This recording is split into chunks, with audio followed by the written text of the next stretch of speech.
Hi guys, I got to drive a Hyundai Exter and want to share the experience of driving it comparing with my venue.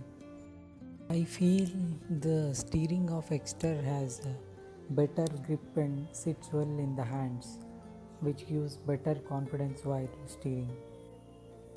Even though it is the same 1.2 liter naturally aspirated in both Exter and venue, it seems better suited in Exter because of less weight of the car.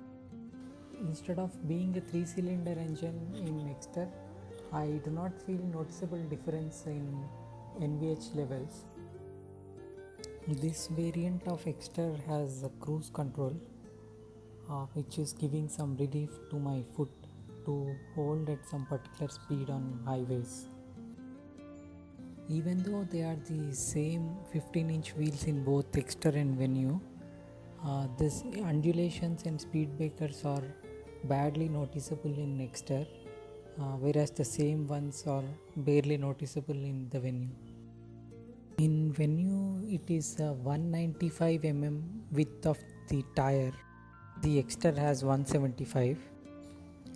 I am cruising now at 95 kmph using the cruise control.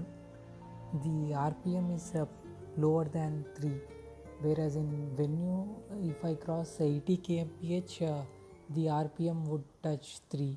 So the lower RPMs may return better mileage. Even though this Exter has halogen headlamps, the visibility and intensity in the night is pretty fine. We sit in knees up position in Exter compared to venue. Seating is